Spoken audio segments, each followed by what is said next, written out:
नमस्कार, मैं हूं आशुतोष। आज 1 घंटे के स्पेशल एजेंडा में बात करेंगे मुस्लिम आरक्षण की। यूपी चुनाव के ठीक पहले मुस्लिम आरक्षण का मुद्दा एक बार फिर से गर्मा गया है। सरकार ओबीसी के 27% कोटे में ही पिछड़े मुसलमानों को आरक्षण देने पर विचार कर रही। कानून मंत्री सलमान खुर्शीद के मुताबिक इस मसले पर जल्द से जल्द फैसला ले लिया जाएगा। बीएसपी का आरोप है कि यूपी चुनाव से ठीक पहले मुसलमानों को रिझाने के लिए यह शगुफा छोड़ा गया है।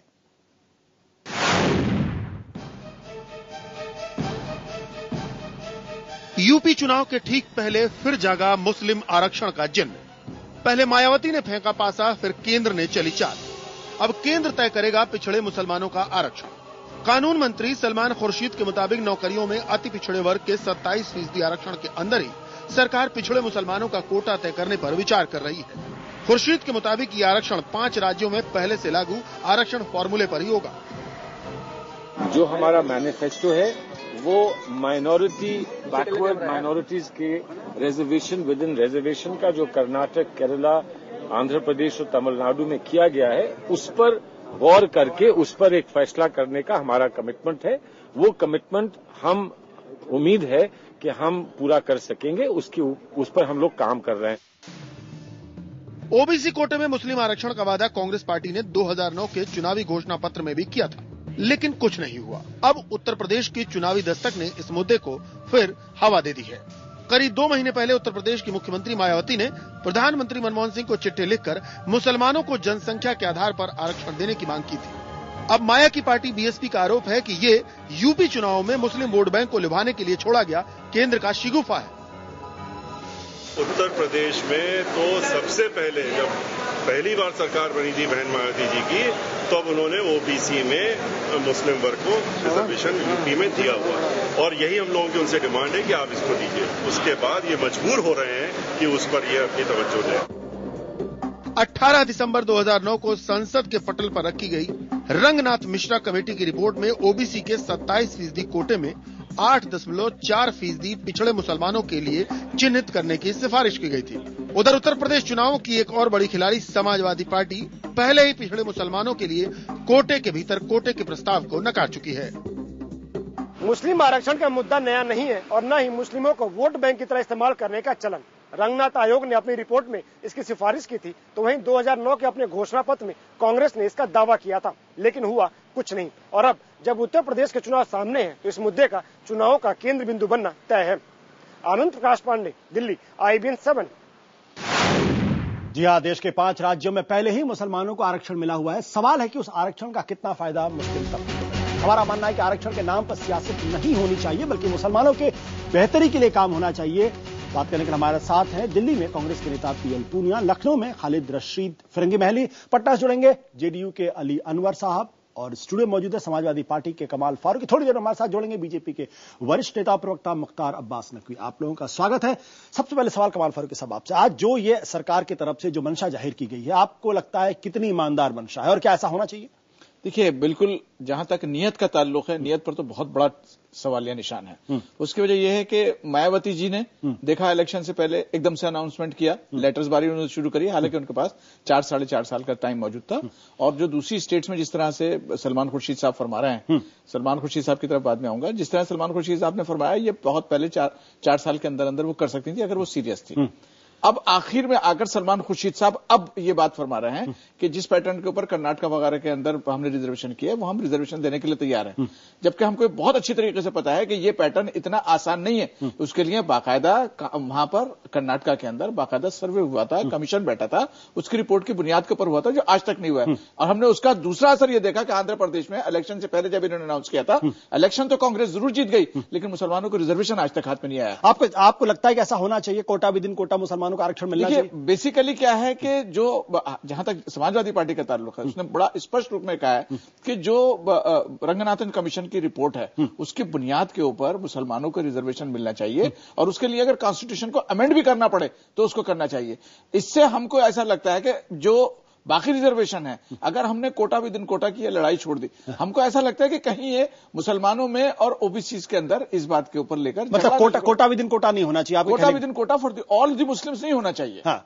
कोटा विद इन कोटा नहीं होना चाहिए, 27% से अलग अगर हो सके तो कर सकते। और जो होना चाहिए वो मसीह के बाकायदा कॉन्स्टिट्यूशन में अमेंडमेंट करने के बाद होना चाहिए और बाकायदा प्रोसेस इख्तियार करने। आपको क्या लगता है कांग्रेस सीरियस इस पूरे मसले? मुझे नहीं लगता कि बिल्कुल भी सीरियस नहीं है। मुझे नहीं लगता कि उसकी वजह यह है कि रंगनाथन कमीशन के ऊपर जो सलमान खुर्शीद साहब के जो स्टेटमेंट आए हैं, अगर आप सारे स्टेटमेंट का एनालिसिस करेंगे, सारे स्टेटमेंट आपको मोस्ट कंफ्यूजिंग मिलेंगे।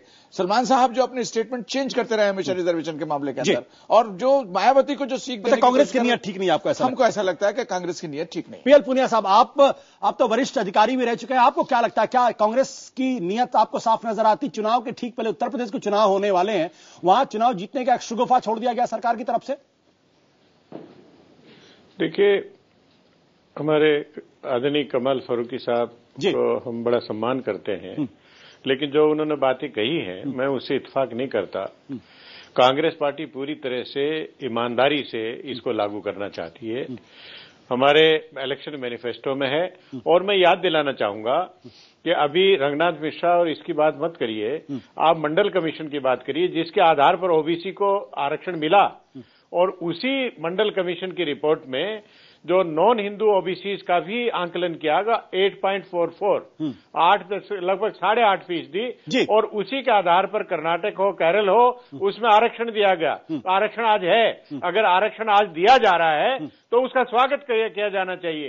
कभी कहें कि नियत में फर्क है और ये है, आप नियत को छोड़ दीजिए। अगर वास्तव में इनको आरक्षण आज दिया जा रहा है, अगर लेट ही सही, लेकिन आज अगर लेट दिया जा रहा है, चुनाव के बाद के मौके पे दिया जा रहा है, तो इसमें बुराई क्या है? पुनिया भाई आप दे नहीं सकते। बताना चाहूंगा पुनिया भाई एक चीज हम दे सकते हैं। आप कर्नाटक में और उसमें कैसे दे दिया? मंडल कमीशन ने पूरा सर्वे वहीं आ जाइए आप। पूरे हिंदुस्तान भर का, मेरी बात सुनिए, हिंदुस्तान भर में सर्वे हुआ है और सर्वे के आधार पर मंडल कमीशन की रिपोर्ट है। और ये हिंदुस्तान में जो सलमान साहब बात कर रहे हैं वो केंद्रीय सेवाओं के लिए। पुनिया साहब, मैं दो सवाल आपसे करना चाहता हूं। मेरी बात सुनिए, राज्य सरकारों का मेरा 2 सवाल है। पहला सवाल ये कि उत्तर प्रदेश में विधानसभा चुनाव होने वाले हैं, उसके ठीक पहले इस तरीके की बात क्यों की जा रही? दूसरी बात, जो कमाल फारूकी साहब कह रहे हैं वो ये कह रहे हैं कि कोटा विद इन कोटा नहीं होना चाहिए। आप 27% के अंदर क्यों कर रहे हैं? आप अलग से करना चाहते हैं, वो इच्छा जाहिर करिए। मंडल कमीशन की तो रिपोर्ट यही है, और हमने जो इलेक्शन मैनिफेस्टो उसी में लिखा है। आपने क्यों नहीं इसका प्रचार किया कि गलत करें? हमने मैनिफेस्टो में ही रखा है कि हम करेंगे। अगर मंडल कमीशन की रिपोर्ट सबने अगर पढ़ी हो, उसमें साफ लिखा है कि नॉन हिंदू जो ओबीसी है वो इतने हैं, और जो एलआर नायक उसके एक मेंबर रहे हैं, उन्होंने स्पष्ट रूप से कहा है कि अगर अति पिछड़ी जातियों को पिछड़ी जाति के साथ में रखा जाएगा तो वो उसी तरह से होगा जैसे बड़ी मछली छोटी मछली खा जाए। तो उसी समय ये माना गया था कि अलग से आरक्षण दिया जाएगा। मुसलमानों का आरक्षण अगर दिया जा रहा है, चले मैं इंतहाई अदब से आपसे बात करूं। मैं आपकी पूरी बात से पूरी तरह से मुत्तफिक हूं कि ऐसा हो सकता है, लेकिन आप मुझे ईमानदाराना तरीके से बतलाइए कि ये काम जो कर्नाटक में हुआ था, जो तमिलनाडु में हुआ, आंध्र प्रदेश में जो हुआ, जिसके लिए तैयारी की गई, क्या मोहम्मद सलमान खुर्शीद साहब ने वो तैयारी कर ली है? इलेक्शन से पहले सिर्फ इस तरह का स्टेटमेंट देना तैयारी बिल्कुल नहीं है, बिल्कुल तैयारी नहीं है। उसके लिए कि बाकायदा जो आंध्र प्रदेश, देखिए आपको तो पता है ना कि आंध्र प्रदेश में क्या हासिल हुआ है, आपको ये तो पता ना कि आंध्र प्रदेश में बताते रहिए, ये तो आप कह चुके हैं जी। अब इस बात को रिपीट क्यों कर रहे हैं? चलिए मेरे जवाब देने दीजिए। हाँ, जवाब दीजिए। मैं ये कह रहा हूं कि राज्य सरकारों को करना होगा तो स्टडी करना होगा, लेकिन हमारे लिए स्टडी तो मंडल कमीशन ने पहले की हुई है। ये पूरे हिंदुस्तान भर से ताल्लुक रखती है। और जो सलमान साहब ने जो कहा है वो केंद्रीय सेवाओं में आरक्षण की बात कही है, जहां राज्य सरकारों में आरक्षण देने की बात है, ये अधिकार राज्य सरकारों में। केंद्र सरकार उसमें कोई दखल नहीं दे सकती। और मायावती जी अगर राज्य सरकारों में तो आरक्षण दे नहीं रही है और यहां पर चिट्ठी लिख रही है, और ये मायावती जी ने जो चिट्ठी लिखी थी, ये सलमान साहब ने पहले कहा था, बयान दिया था। चलिए पुनिया साहब, मैं आपकी बात समझिए। आप जो बीएसपी की नेता ने जो चिट्ठी लिखी उस पर आप ऑब्जेक्शन कर रहे हैं। हमारे साथ अली अनवर साहब जो लंबे समय तक कैंपेन कर। अली अनवर साहब, क्या आप सरकार की राय से मुतमईन है? क्या आपको लगता है कि सरकार जो कर रही है वो सही कर रही है, सही तरीका है ये? देखिए, ये बिल्कुल सही तरीका नहीं है जी, और सरकार की नीयत पर हमको संदेह है। अब ये समझ लीजिए कि हमको लगता है कि जिस तरह से एफडीआई को लेकर के सरकार घिरी हुई है और यूपी में चुनाव है, तो उसको ध्यान लोगों का बटाने के लिए इस तरह की बात, साहब इनको देखिए, ये प्रिविलेज का भी मामला बनता है, अभी पार्लियामेंट चल रहा है, न कैबिनेट का फैसला है न कुछ है, इस तरह की शोशाबाजी सलमान साहब करते रहते हैं, ये अच्छी बात नहीं है। और आप देख लीजिए, पूनिया साहब बोल रहे हैं, कमाल फारूकी, ये सब लोग, इन लोगों से पूछिए, रंगनाथ मिश्रा कमीशन के कंटेक्स्ट में ये बात हो रही है, लेकिन रंगनाथ मिश्रा कमीशन की सबसे पहली और अहम सिफारिश ये है कि जो मुसलमान दलित हैं, ईसाई दलित हैं, उनके साथ रिलीजन बेस्ड डिस्क्रिमिनेशन हो रहा है। जो 341 धारा हो शेड्यूल कास्ट के रिजर्वेशन के मामले को डील करती है, उस पर रिलीजियस बैन 1950 के प्रेसिडेंशियल आर्डर के जरिए लगा दिया गया है। उसको रंगनाथ मिश्रा कमीशन ने कहा कि अनकॉन्स्टिट्यूशनल है और उसको फौरन रिवोक कीजिए। तो उसको नहीं करके, और ये बीच में करना कुछ नहीं है, इस तरह की शोशेबाजी ये बीच बीच में फुलझड़ी छोड़ते रहते हैं। तो ये मुसलमान इस अब फांसे में आने वाले नहीं है, उनकी चाल को ये समझते हैं। कुछ करना है तो ठोस क्या प्रपोजल है, इनको आना चाहिए। अभी पार्लियामेंट चल रहा है, पार्लियामेंट में आना चाहिए। अनवर साहब आप जो बातें कह रहे हैं, पीएल पूनिया साहब, एक मिनट, पीएल पूनिया साहब का रिएक्शन लेकिन हमारे बीच फिरंगी महली साहब है। फिरंगी महली साहब, आपने तीनों नुमाइंदों की बातचीत सुनी जो अलग अलग राजनीतिक पार्टियों के हैं। आप राजनीतिक पार्टियों से उस तरीके से नहीं जुड़े हुए, आप अगर इसको अगर विश्लेषण करें, आकलन करें, तो कैसे देखेंगे इसको आप? पिछले 62 सालों में किसी भी पॉलिटिकल पार्टी ने मुसलमानों को नेशनल लेवल पे रिजर्वेशन नहीं दिया, और आज मुसलमान इस बात को समझ चुका है कि अगर हमें इस मुल्क में तरक्की करनी है तो उसके लिए लाजमी है कि हमें रिजर्वेशन के बेनिफिट्स मिलें। तो आर्टिकल 341 में जो मुसलमान और ईसाइयों को शामिल करने का मसला है, हम नहीं समझते कि उसमें कोई बड़ी कानूनी अड़चन आ रही है। और फिर जो जनरल रिजर्वेशन का मसला है, अगर ओबीसी के विदिन भी मुसलमानों को रिजर्वेशन दिया जाने का ऐलान किया गया है, तो उसको हम समझते हैं जिस तरीके से एफडीआई की पॉलिसी आपको लागू करनी थी, आपने कैबिनेट के जरिए से उसको पास करवा दिया, उसी तरीके से मुस्लिम रिजर्वेशन को भी कैबिनेट के जरिए से पास करके उसको आगे मामले को बढ़ाना चाहिए। जहां तक इलेक्शन का मसला है, तो इलेक्शन के वक्त तो तरह तरह की बातें कही जाती हैं, लेकिन अगर रिजर्वेशन इस वक्त भी मुसलमानों को दे दिया जाता है, अगरचे इलेक्शन ही को मद्देनजर रख कर दिया जाए, तब भी हम समझते हैं इससे अगर मुसलमानों का फायदा हो रहा है तो उस फायदे को उठाना चाहिए। बट फिरंगी महली साहब, मेरा सवाल आपसे ये कि आप मुसलमानों को आरक्षण देने की वकालत कर रहे हैं, क्या आप इस बात से सहमत हैं कि कोटा विद इन कोटा यानी 27% जो पिछड़ों का कोटा है उसी में आरक्षण देने के पक्ष में है? यानी सरकार जो कह रही है, जिस बारे में उसने विचार व्यक्त किए हैं, उसके आप साथ हैं, उसको आप कहते बेहतर मानते, या जो फारूकी साहब कह रहे हैं 27% के अलहदा क्यों नहीं देते आप?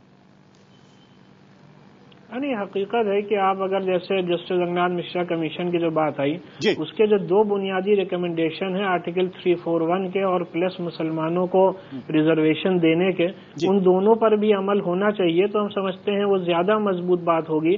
और ओबीसी का जो मसला है उसमें तो ऑलरेडी कुछ हद तक मुसलमान बेनिफिट हो रहे हैं। जी पूनिया साहब, आप अली अनवर जी, आशुतोष जी, ये जो फिरंगी महली साहब जो बात बोल रहे हैं, आशुतोष जी, मैं सुन रहा हूँ आपकी बात। आशुतोष जी, हम कहना चाहते हैं कि ये फिरंगी महली साहब और फारूक साहब जो मुस्लिम आरक्षण की बात कर रहे हैं, तो ये बहुत ही खतरनाक शब्द है, इससे कम्युनल पोलराइजेशन होगा। ये मुस्लिम आरक्षण की बात नहीं है, ये मुस्लिम ओबीसी को आरक्षण मंडल कमीशन में पहले से मिला हुआ है। और नई बात यह है कि शेड्यूल कास्ट को और का जो दर्जा है मुस्लिम दलितों को, ईसाई दलितों को, वो मिलना चाहिए, वो नहीं करके और ज्यादा इनको करना है। जैसे अति पिछड़ा की बात कहे, एलआर नायक की बात कहे पूनिया साहब, तो उसमें बिहार का पैटर्न सबसे अच्छा है कि एनेक्सर 1 को 2 भागों में बांट दीजिए, उसमें हिंदू और मुसलमान का भी सवाल पैदा नहीं होगा। जो अति पिछड़े हिंदू होंगे उसको भी फायदा मिलेगा और अति पिछड़े मुसलमान होंगे उनको भी फायदा होगा। इसलिए कांग्रेस की जो ये बात है, ये फायदा पहुंचाने की बात से ज्यादा हिंदू ओबीसी और मुसलमान ओबीसी को लड़ाने का इनकी मंशा है, ये हम समझते हैं। बिल्कुल। पूनिया साहब, आप जवाब देना चाहेंगे संक्षेप में? पूनिया साहब, देखिए, संक्षेप में मैं स्पष्ट करना चाहूंगा कि 2 अलग अलग मुद्दे हैं।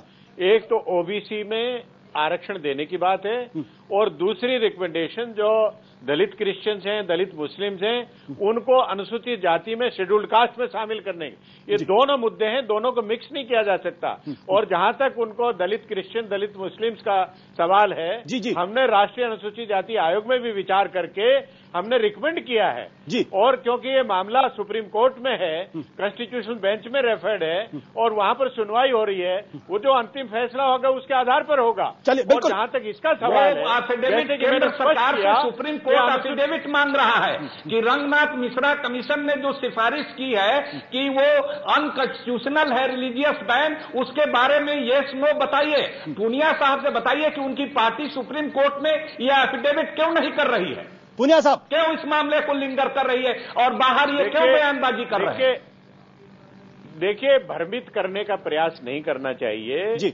ये स्पष्ट है कि जो कुछ भी ऐसी जातियां हैं, क्योंकि इस्लाम में जातियों का कोई स्थान नहीं है, लेकिन हिंदुस्तान की परिस्थितियों में ये बहुत रिलेवेंट है और ऐसी जातियां हैं जो कि उसमें पिछड़े वर्ग में हैं और पिछड़े वर्ग में उनको मौका ज्यादा नहीं मिला, वो इसीलिए उनको राहत पहुंचाने के लिए, उनको आगे बढ़ाने के लिए, जो पहले से पिछड़े हैं उनको आगे बढ़ाने के लिए एक रास्ता चुना है। अनवर साहब माफ करिएगा, मैं आपको बीच में टोक रहा हूँ, माफ करिएगा अनवर साहब माफ करिएगा, मैं आपको बीच में टोक रहा हूँ। पूनिया साहब, मैं आपसे भी माफी चाहता हूँ क्योंकि हमें एक छोटा सा ब्रेक लेना पड़ेगा, ब्रेक लेने के बाद लौटेंगे तो चर्चा को और आगे बढ़ाएंगे।